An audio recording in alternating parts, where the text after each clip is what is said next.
Buenos días, profesor y compañeros. Mi nombre es Caroline Ostia y el día de hoy, junto con mi grupo conformado por Pablo de la Guardia, Ana Rovira, Rebeca Rangel y Emilisa Mudio, les hablaremos sobre el sistema digestivo y el sistema hepatobiliar. Como introducción, tenemos que el estudio del sistema digestivo y el sistema hepatobiliar mediante técnicas de imagen es fundamental para el diagnóstico oportuno de diversas patologías que afectan la función digestiva, la motilidad esofágica y el drenaje biliar. Introducción anatómica. En el sistema digestivo tenemos órganos implicados como el esófago, que es una estructura muscular encargada de transportar el bolo alimenticio hacia el estómago.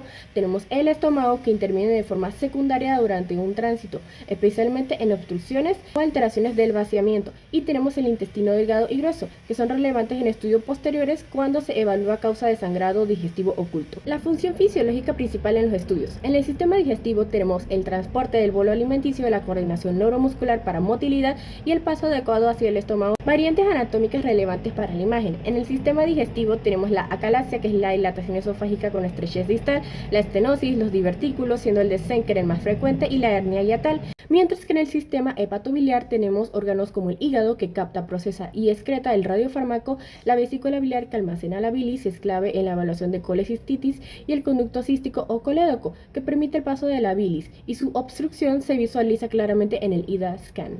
La función fisiológica principal en los estudios. En el sistema hepatobiliar tenemos la producción y excreción de bilis, almacenamiento en vesícula, liberación hacia el intestino para digestión de grasas y la detección de obstrucciones, inflamaciones y fugas biliares.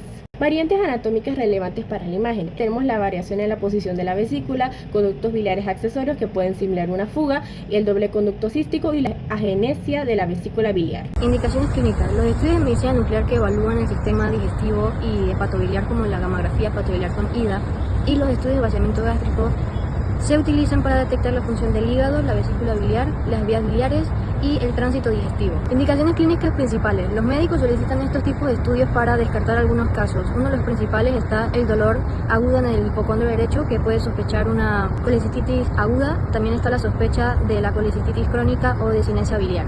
Evaluación de obstrucción del conducto cístico o colédoco. Ictericia, para diferenciar si es obstructiva o hepatocelular. Fugas biliares después de cirugía o de traumatismos. Patologías frecuentes. Entre las enfermedades más evaluadas en estos casos están la colecistitis aguda, la colecistitis crónica, la atresia biliar, fugas postquirúrgicas, el reflujo gastroesofágico, entre otras. ¿Qué problema diagnóstico resuelve la medicina nuclear? La medicina nuclear permite evaluar la función real del sistema, algo que otros métodos no pueden hacer. Ayuda a saber no solo si la vesícula se ve bien, sino si también se contrae bien. Si existe una obstrucción funcional o mecánica. Si el estómago vacía adecuadamente los alimentos. ¿Por qué se usa medicina nuclear y no otro método? Porque este tipo de estudio mide fisiológicamente a tiempo real, como por ejemplo el vaciamiento, el llenado y el tránsito. Detecta problemas funcionales que son invisibles tanto como en una ecografía, en un TAC o una resonancia. Tiene alta sensibilidad para colecistitis aguda y fugas biliares. Radiofármacos que nos ayudan a diagnosticar y tratar enfermedades en estos sistemas. En el sistema digestivo podemos evaluar lo que sería la función a nivel de esófago, estómago e intestino. El uso del más común sería en tránsito esofágico, que se utiliza tecnesio 99. El nombre químico sería tecnesio 99 con sulfuro coloidal. El tipo de radiación sería gamma. La dosis en adultos sería 18.5 megabecquerel y dosis pediátricas ajustada al peso y edad del paciente. Vida media, las 6 horas, y la eliminación de esto sería gastrointestinal. También en el sangrado oculto, el fármaco se utiliza también es tecnesio 99, solo que marcado con glóbulos rojos. El tipo de radiación también es gamma. La dosis de adulto es de 740 a 925 megabecquerel y dosis pediátrica también es ajustada al peso y edad del paciente.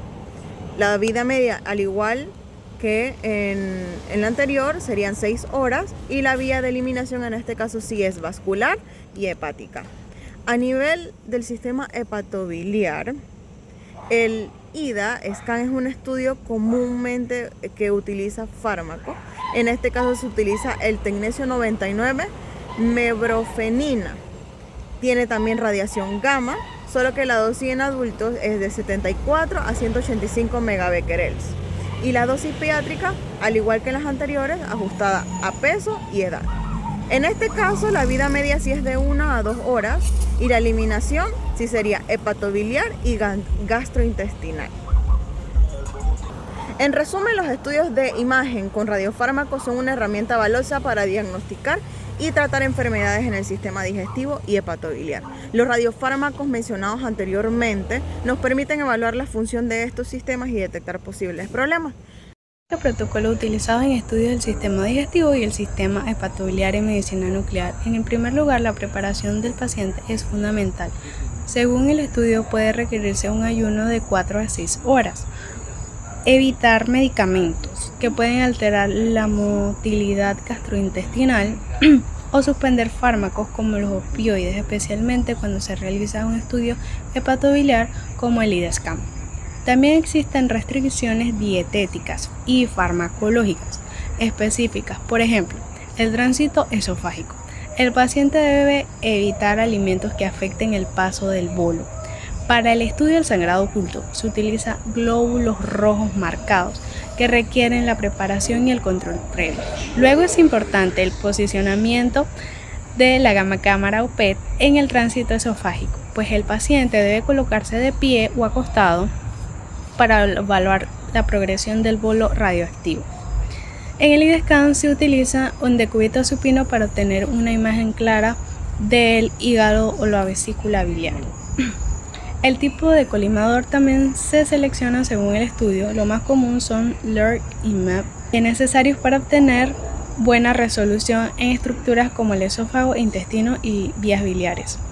En cuanto a las proyecciones, los estudios digestivos suelen ser dinámicos, porque después se observa el movimiento del bolo o la aparición del sangrado en tiempo real.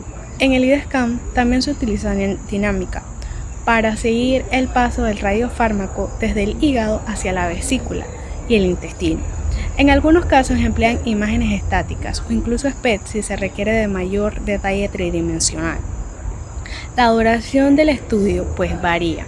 En el tránsito esofágico puede durar unos minutos, mientras que en el IDA-SCAN puede extenderse de 45 a 2 horas, dependiendo de la función de la vesícula.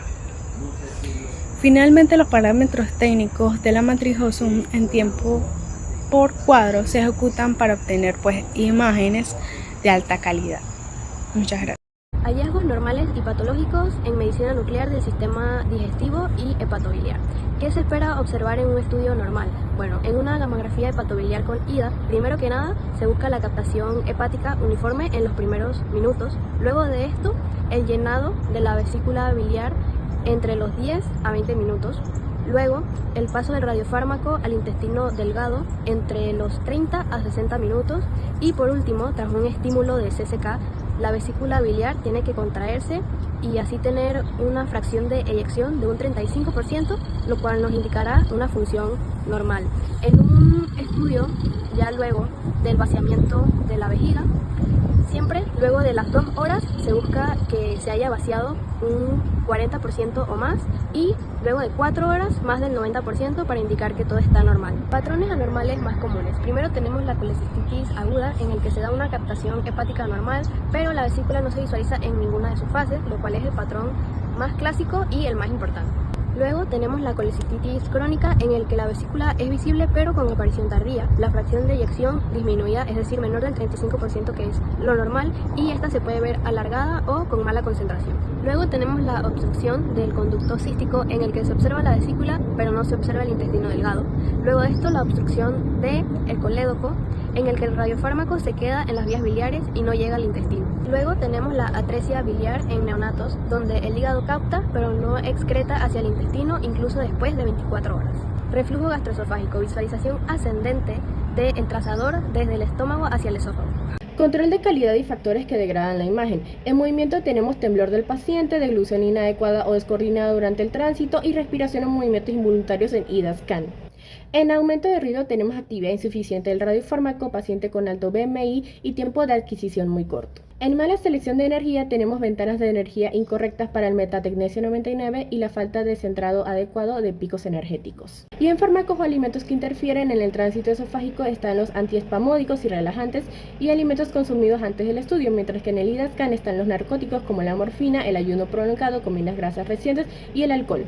Como conclusión tenemos que el estudio del sistema digestivo superior mediante tránsito esofágico y la detección de sangrado oculto, así como la evaluación del sistema hepatobiliar mediante IDA-SCAN, representan herramientas fundamentales para la imagenología diagnóstica.